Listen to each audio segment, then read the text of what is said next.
You're listening to The Jacob Valk Show. He's breaking down the latest and greatest in sports as only he can. Follow him on Twitter at RealJacobValk.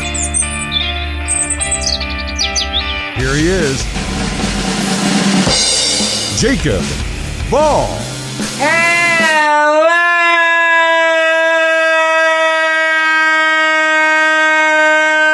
sports fans. Welcome to another edition of the Jacob Valk Show. I am Jacob Valk, and I have to start with hockey. Alright. There's no bigger story in the sports world than the Lightning beating the Islanders yesterday to go to the Stanley Cup Finals. And what did I tell you? If Braden Point plays, the Lightning are in great shape. He played, and you saw how much of a difference he made. The Lightning played with a ton of confidence. Point played almost 26 minutes. While he didn't get on the score sheet, he had 4 shots on net. He blocked 4 shots. More than anything, he just exemplified the talent gap between the Lightning and Islanders. You can go on and on about Matthew Barzal all you want, but besides him, is there anyone who really matches up with a guy like Point or Kucherov or someone like that?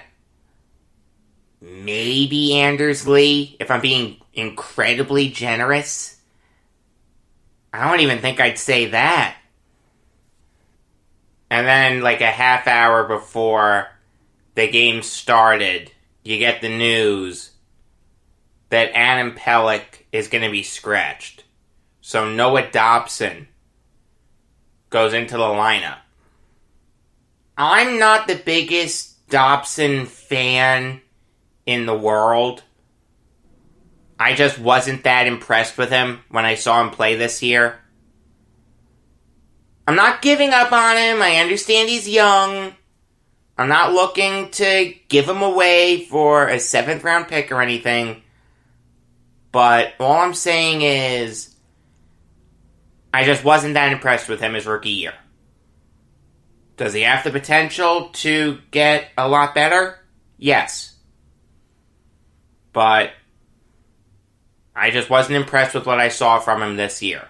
So when I saw Dobson in for Pelech, I got a bad feeling. And I said to my mom, the Islanders are losing this game.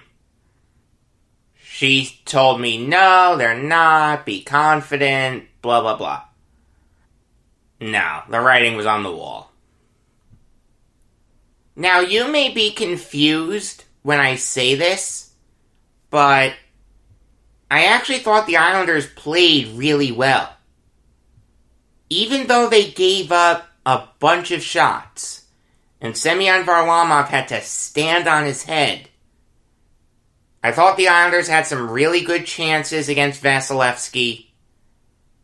Their penalty kill was on point. I mean, the huge double minor that never should have been a double minor. How much time are you going to wait to see if the guy is bleeding? For God's sake, can you drop the puck? And it was nothing. It was a little blood. If the game had ended with that, I would have been really ticked off. But the Islanders killed it off. Give them credit. And after they killed off that penalty, I said to my dad, you know what? That's a good omen. The game unfolded very similarly to how Game 5 unfolded. double minor late, Lightning with a prime opportunity to score, and they can't convert.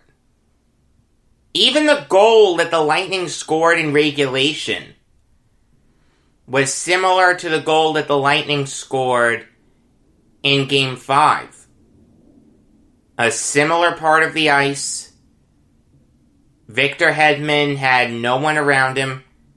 He stepped into the shot and rifled it past Varlamov. I understand the Game 5 goal was a great pass by Blake Coleman, and Game 6 was just a long rebound. So it's a little different there, but other than that, it was pretty similar.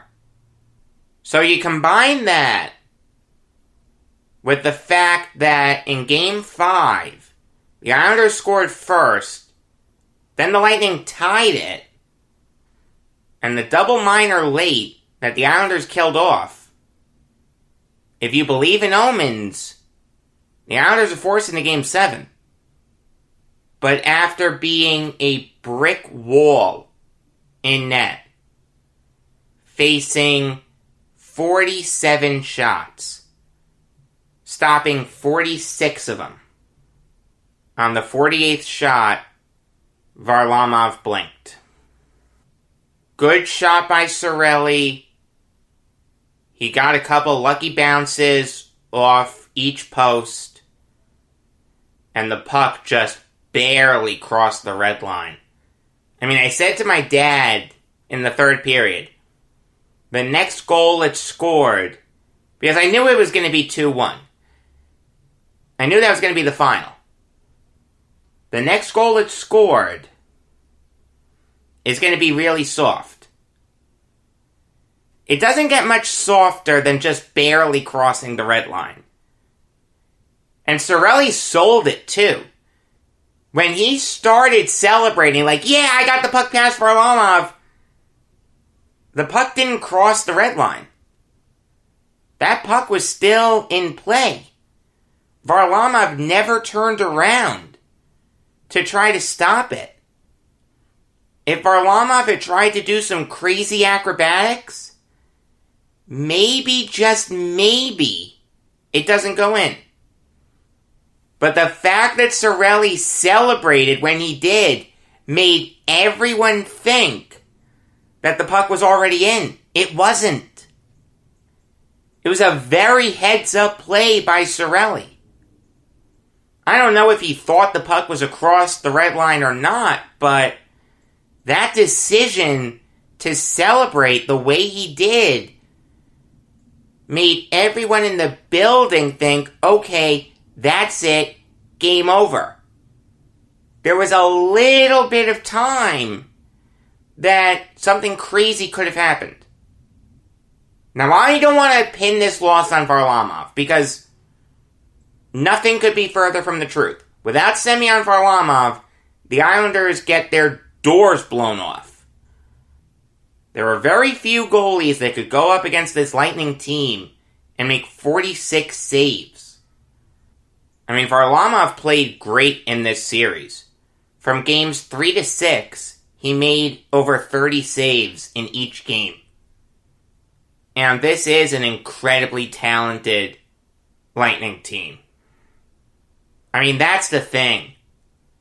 The Islanders lost to a better team. The long stretches without shots on net.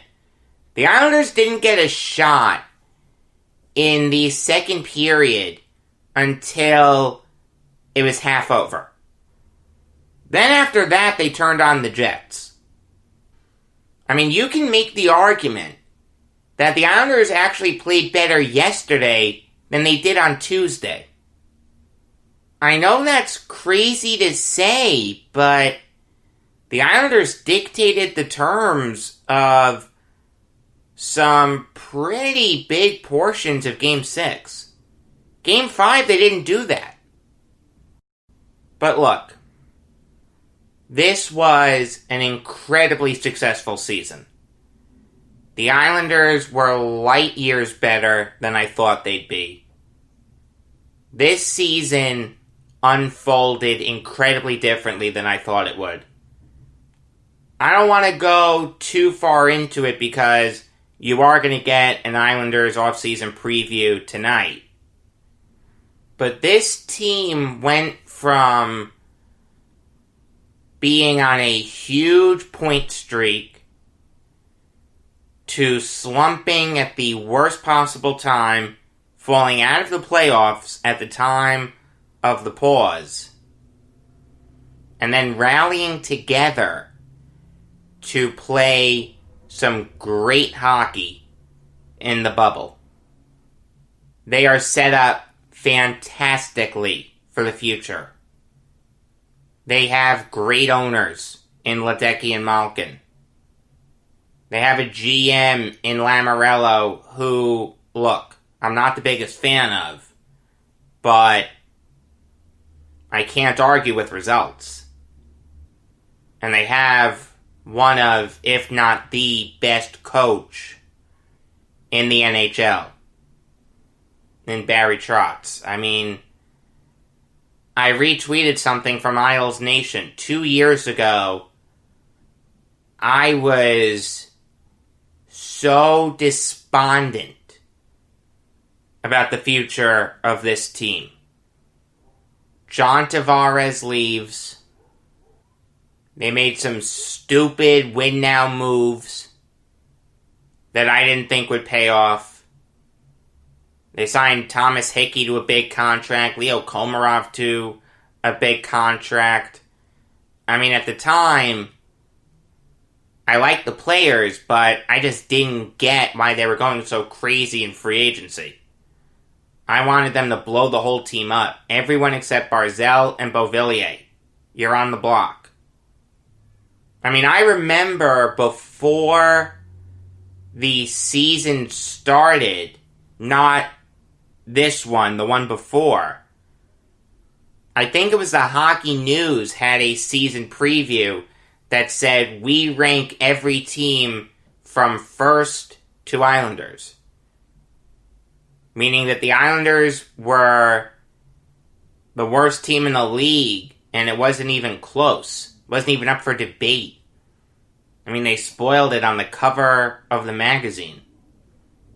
But Barry Trotz installs this defense-first system. Everyone buys into it.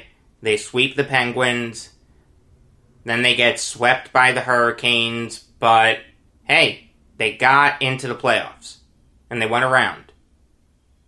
And then this year, obviously, 2 wins away from appearing in their first Stanley Cup Finals since 1984. You may be wondering how I'm feeling right now. Maybe wondering how I felt last night after the Cirelli goal went in. I gotta tell you, I was more upset after they lost Game 2 than I was Game 6. This team gave me a great ride. The sky's the limit for them. Alright? Keep your foot on the gas, Lou. Please. This team can win a Stanley Cup in the near future. As Islanders fans, we have a right to be upset that they lost. Alright? After they lost, I just buried my head in my sofa. I wasn't crying or anything, but I was upset. But you know what? I thought about it. They gave me a fantastic ride. Like I said, light years better than the ride I thought I was going to get. They are set up fantastically for the future. And there is no doubt in my mind that the Islanders can win a Stanley Cup in the near future. How great would that be? The first few years of the Belmont Arena, you get a Stanley Cup. It's very possible, I'll tell you that. But I will preview the Stanley Cup Finals. The Islanders and Stars are very similar. They play a defense-first game. I think the Lightning are set up really well to win this series. If the Lightning can beat the Islanders, I think they can beat the Stars. And it's kind of funny. This is the first Stanley Cup final in history where a former assistant coach has gone up against his former head coach. Rick Bowness was an assistant to John Cooper in Tampa Bay. Is that going to help the Stars out in terms of planning? No question. But I think the Lightning are the much more talented team. Andrei Vasilevsky is better than Anton Khudobin. Gary Bettman's going to love this Stanley Cup final. He loves non-traditional hockey markets. It doesn't get much more untraditional than Tampa Bay versus Dallas. I'm going to say Lightning in 6. I think they're set up really, really well here. The big thing for them is they just can't make any stupid mistakes. Realize how the Lightning lost the 2 games in the Islanders series. Game 3, the turnover in the offensive zone. In Game 5, Kevin Shattenkirk just fanned on his shot. Now, the Islanders capitalized on those opportunities. Give them credit. But if the Lightning never make those mistakes, the conference finals could have been over in 4 or 5 games. The Lightning are the much better team here. There is no shred of doubt in my mind about that. Moving on now to the NBA. And I am stunned that the Celtics are down 2-0 in this series. I knew that the Heat would give them trouble. The way the Heat steamrolled the Pacers and Bucks, I knew that they'd be a tough out for the Celtics. I picked this series to go 7 games. And I picked the Celtics to win it. Now, there's a real chance that the Celtics could be swept here. I mean, the Celtics did play well in this game. They got Kemba Walker going. 4 for 11 from beyond the arc. I'll take it. It's not the best shooting performance I've ever seen, but it's fine. He was the high man yesterday with 23 points for the Celtics. But they're just getting outplayed by the Heat here. It's just that simple. Bam Adebayo is dominating in the interior. Daniel Tice has no answer for him. Duncan Robinson shot 50% from beyond the arc. Those were all the shots he took. I give him a ton of credit for rebounding after a bad game 1. Tyler Hero off the bench nearly had a double-double. I understand he shot 1 for 8 from beyond the arc. That's not good. But still, near double-double off the bench, I'll take it. Jay Crowder, 3 for 10 from beyond the arc. Bad. But defensively, he was good. Jimmy Butler did a good job penetrating. Goran Dragic played great. The Heat are really the better team in this series. Now, I understand that both of these games have been really close. And the Celtics had every opportunity to win both of them. But the fact that they couldn't close those games out, that would concern me if I was a Celtics fan. The Celtics had a 17-point lead at one point. They were up by 13 at the half. They then got outscored 37-17 in the third quarter. And now you're seeing some reports of tension within the Celtics. Marcus Smart is trying to rally the troops. There were some screaming matches with him. I understand that, it's not the end of the world. Smart's an emotional player. He doesn't want to lose. I don't have too much of a problem with him trying to rally the troops, but having said that, it's not the best look for the Celtics. A, it should really be the best player on the team doing that, or the coach. Marcus Smart, as well as he's played in these playoffs, is not the best player on the Celtics. But B, once that gets out, you're going to have a lot of people distorting that as, the Celtics are in trouble, there's a lot of turmoil there, blah, blah, blah, they're going to get swept. All the normal talking points that you hear about a dysfunctional team. I'm going to be very interested to see how they play tomorrow. They need to win tomorrow. If not, this is the obvious statement of the year. That's it. Forget about it. They can leave the bubble right then and there. But this does bring up an interesting point. How great really are the Celtics? They make this big trade with the Nets. What do they have to show for it? Let's say, for argument's sake, that the Celtics lose this series.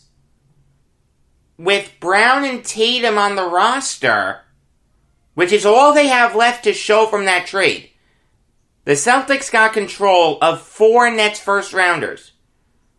One of them was used on James Young. Bust. The other one was used to bring Kyrie Irving to the Celtics. He's now a Net. That pick was ultimately used on Colin Sexton. So the Celtics have nothing to show for that.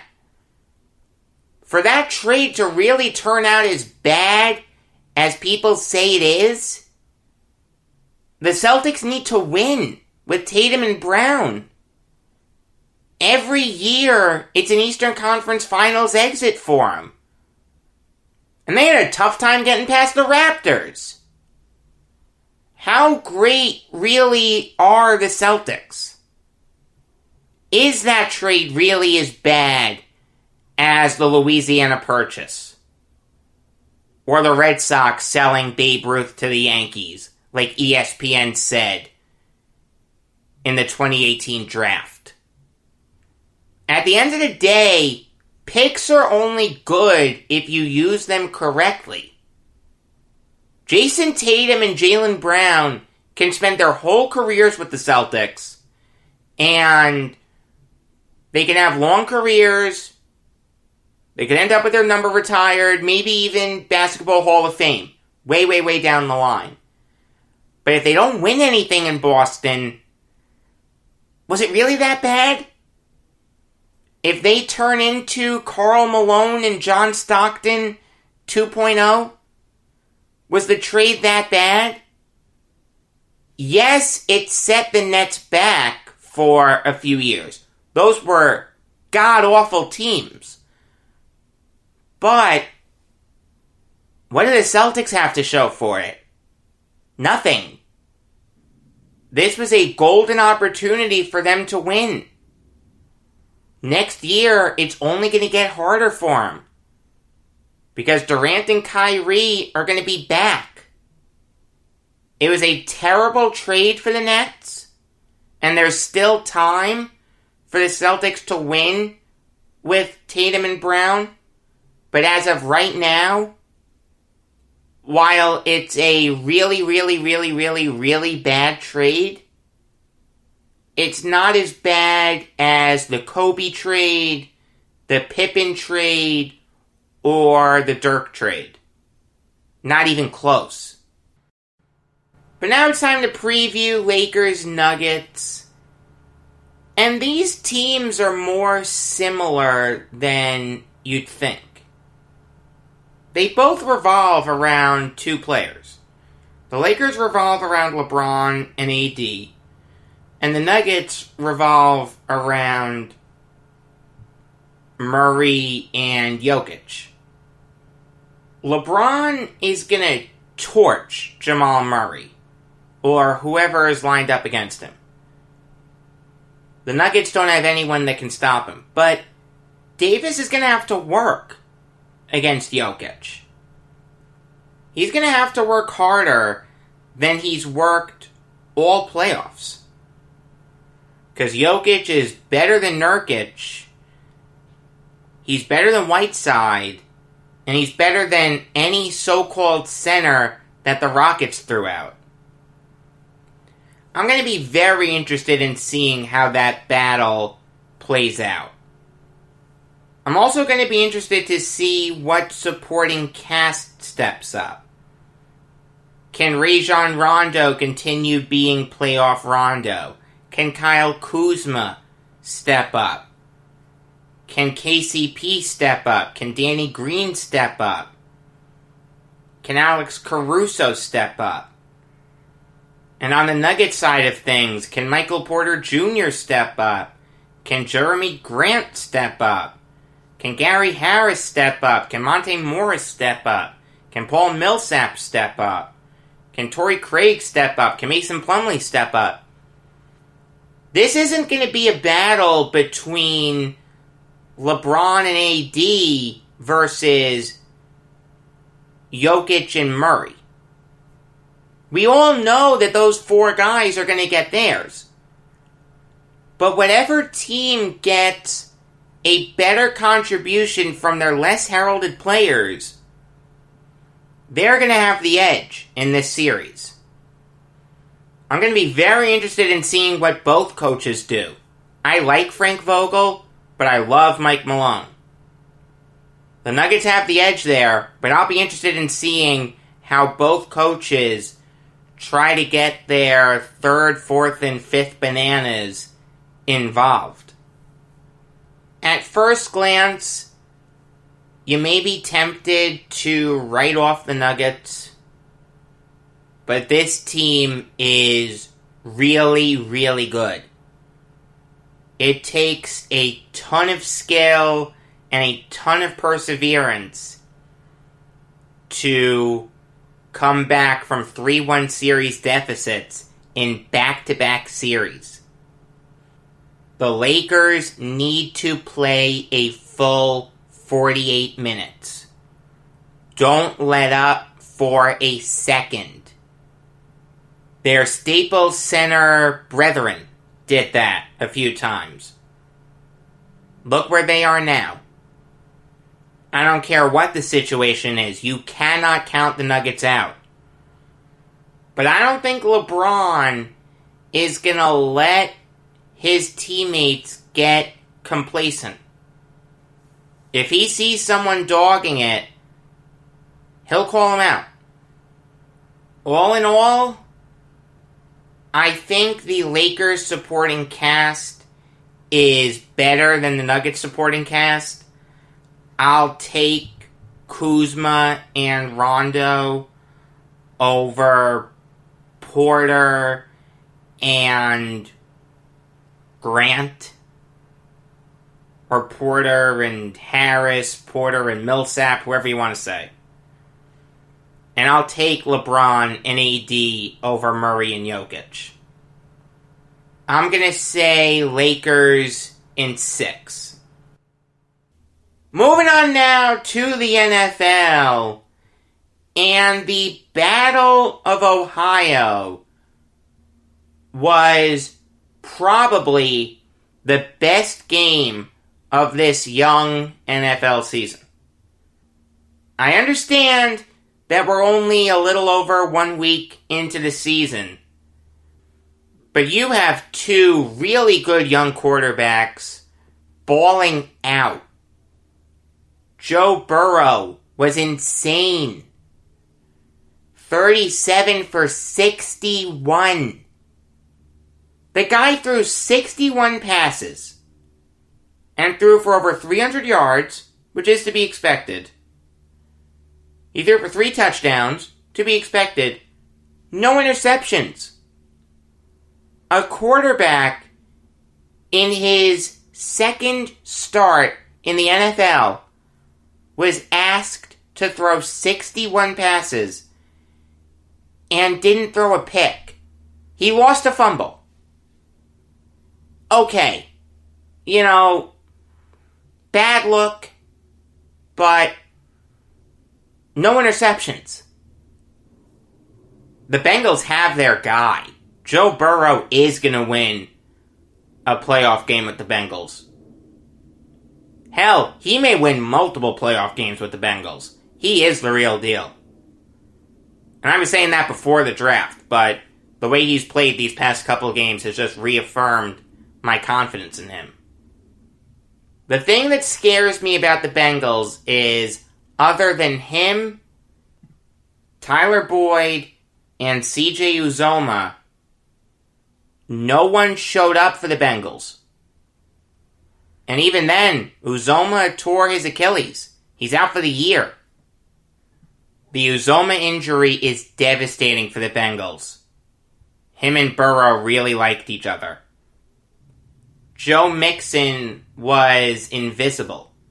16 rushes for just 46 yards. That's under 3 yards a carry. A.J. Green was targeted 13 times. He only had 3 catches. Burrow and Green showed a good chemistry against the Chargers, but yesterday they were on 2 completely different wavelengths.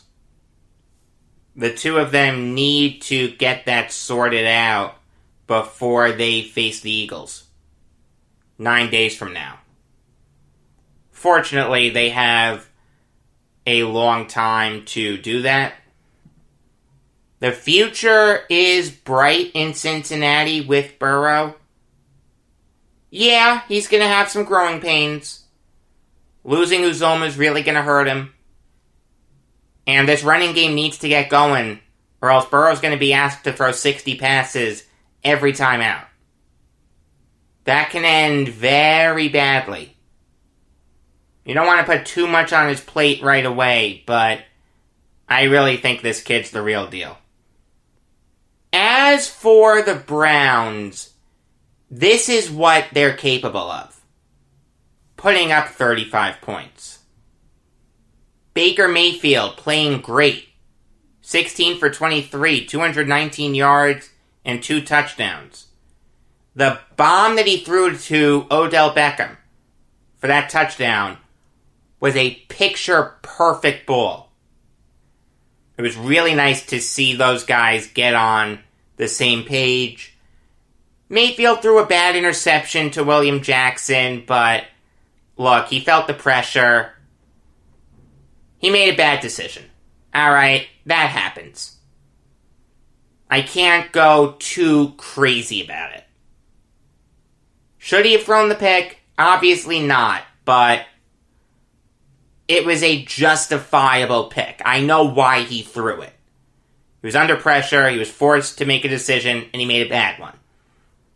A lot of quarterbacks do that. Even veteran quarterbacks. The running game with Nick Chubb and Kareem Hunt was insane. I love how Kevin Stefanski used him. Chubb rushed for over 100 yards. And you know what? If he had given a few of those carries to Hunt, both of them would have rushed for over 100 yards. I wonder when the last time that happened was. 2 running backs rushing for over 100 yards in the same game. That's kind of interesting to think about. Chubb had 2 touchdowns, Hunt had 1. Great game for the Browns. This has to give them a ton of confidence going forward. I understand that you want the defense to play better. There's no excuse to give up 30 points. But, look. They're going up against Washington next week. I like Dwayne Haskins, and I like Terry McLaurin. I like Antonio Gibson also. But They're not an offensive juggernaut. They can get there, but they're not there yet. I wouldn't go too crazy about your defense yet, Browns fans. But now it is time to make my 3 picks for the week. I went 2-1 last week, so I'm off to a good start. Alright, this kills me to say, but I like the Niners -7 against my beloved Jets. The Niners are by far and away the better team. You don't need me to tell you that. But Jamison Crowder is out. With him and Le'Veon Bell being inactive for this game, the Niners defense is going to have a field day. This could really be a romp. Forget a 7-point win for the Niners. We may be looking at a 27-point win. So give me the Niners -7. I'm going to go back to the Cowboys. I don't see them losing back-to-back games to start the season. I like them at -4.5 against the Falcons. I don't think the Falcons are that good. Offensively, they're great. Don't get me wrong. Matt Ryan, Todd Gurley, Julio Jones. It doesn't get much better than that. But their defense is dreadful. I think Prescott and Elliott are going to have field days going against that defense. So those are my 2 favorites picks. As for my upset, this really kills me to say, but I like the Giants +5.5 over the Bears. I don't see Mitchell Trubisky putting together back-to-back great games. Even though the Giants' secondary is bad, I don't think he's going to throw for 3 touchdowns against them. I think we're looking at a low-scoring game here, something like 17-14 or 21-17. Either way, the Giants cover the 5.5. So, my picks are 49ers -7, Giants +5.5, and Cowboys -4.5. There is a college football game that I want to preview. It is by far and away the game of the week. And that is Miami of Florida versus Louisville. A battle between 2 ranked teams. Miami ranked 17, Louisville ranked 18. The Hurricanes have a dynamic offense. Derek King, or maybe it's De'Eric King. I don't remember off the top of my head. Everyone should be named John Smith. I'm telling you. But King is an electric quarterback, can kill you with his arm, can kill you with his legs. I've heard some people say that he could win the Heisman this year. And you know what? He's electric enough to do it. The Hurricanes have an up-tempo offense. It's hurry up, no huddle. They don't like to allow defensive substitutions.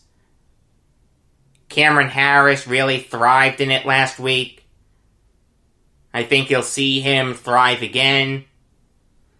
They also got some contributions from the other running backs on their roster, Jalen Knighton and Don Chaney Jr., but their running attack is really King and Harris. As for Louisville, I wasn't overly impressed with them against Western Kentucky. They looked kind of sloppy. Their special teams was dreadful. You can get away with that against Western Kentucky because your offense is light years better than theirs. Their quarterback, Mikhail Cunningham, is really, really talented. The Cardinals' receivers are great. Tutu Atwell, Des Fitzpatrick, and Braden Smith. I mean, that's one of the best wide receiver trios in the nation. But the fact that the Cardinals were so sloppy last week scares me.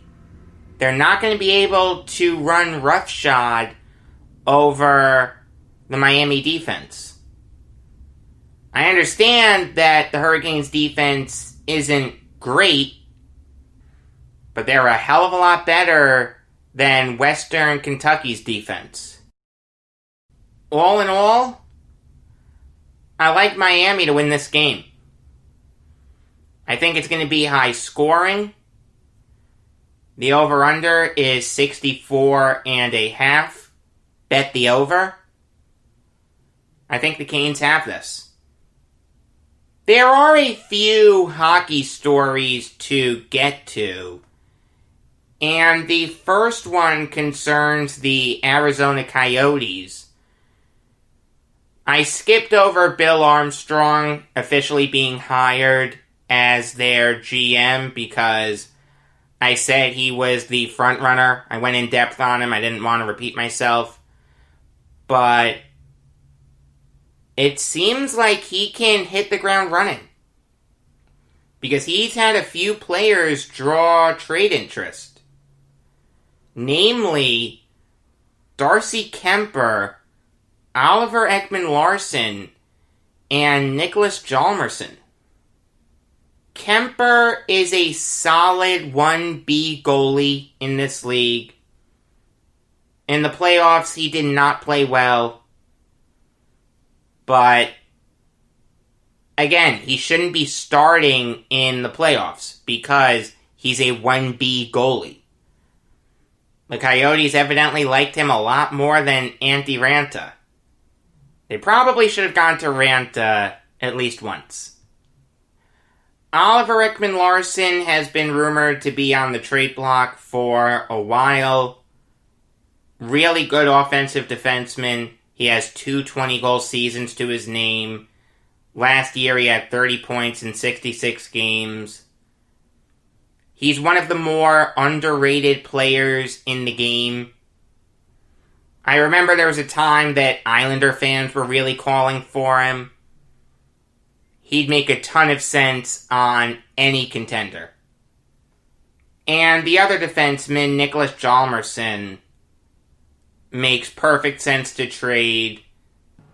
The Coyotes gave up a couple pretty good young guns to get him a few years ago in Connor Murphy and Laurent Dauphin.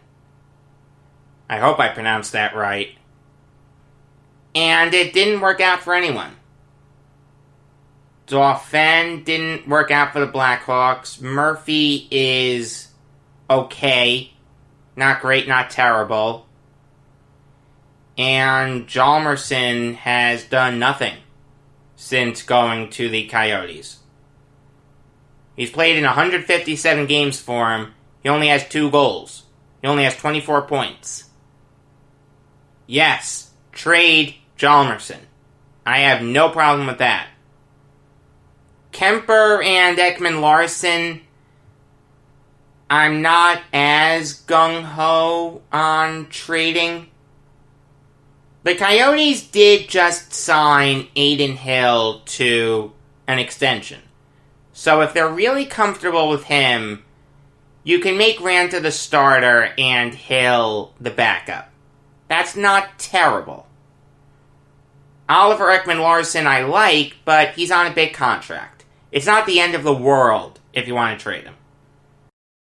The thing that would scare me about trading Kemper and Ekman-Larsson, if I was a Coyotes fan, is they made the playoffs this year. I mean, they beat the Predators in the qualifying round. And then I understand they lost to the Avalanche in 5 games. But, look, they were a playoff team. Do you really want to go crazy with trades?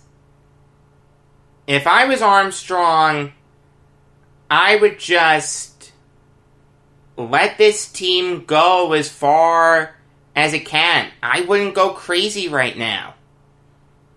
Guys like Nick Schmaltz, Clayton Keller, Connor Garland, and Christian Dvorak are only getting better. And they still have Taylor Hall. They still have Phil Kessel. They have some really solid veterans there to help this young core. If they don't re-sign Hall, I understand going with a full-blown youth movement. But as of right now, I don't want them to go too crazy with trades. I want Armstrong to invest all his energy in re-signing Taylor Hall. Then he can focus on trading Nicholas Chalmerson. Get that contract lined up, then clear some cap space. But don't go too crazy with trades, with him still available to you. Moving on now to the Flyers, locking up Nicholas Aube-Kubel to a 2-year extension worth $2.15 million. And I don't mind this move for the Flyers. In limited time, he played well. In the playoffs, he played well. There's only so much I have to go off of. In the regular season, he played 36 games. In the playoffs, he played 13. Now, I saw him go up against the Islanders. I thought he was solid. I didn't think he was great. I didn't think he was terrible. The contract is fair for him. He's 24 years old. He can be a solid future third liner. I don't mind this deal for the Flyers at all. The last story that I want to talk about concerns the Wild, making it known that Mikko Koivu's 15-year tenure with them is over. They are going to let their captain walk. They made that public today. I understand that Koivu has dropped off the past couple years. This guy went from being a consistent 50-point player to getting just 29 points 2 years ago and 21 points last year. But having said that, he's still solid defensively. He's one of the best players in your franchise's history. I'm pretty sure I put him on the Wild Mount Rushmore. You couldn't find any room for him? Look, I understand the logic to letting him walk. It's clear that his best days are behind him. I just don't like when teams do this. And I don't like going public with it. That's just not the right way to do it. Hopefully for Koivu's sake, he ends up on a Stanley Cup contender and can win a cup. Because he's been an underrated player in this league. He spent a lot of time with the Wild. The Wild really have not been successful with him. He deserves a cup. You are going to get an Islanders off-season preview tonight. New York Yankees show Monday night. Regular episode of the Jacob Valk Show every weekday afternoon. Until next time, I am Jacob Valk saying Lashana Tova.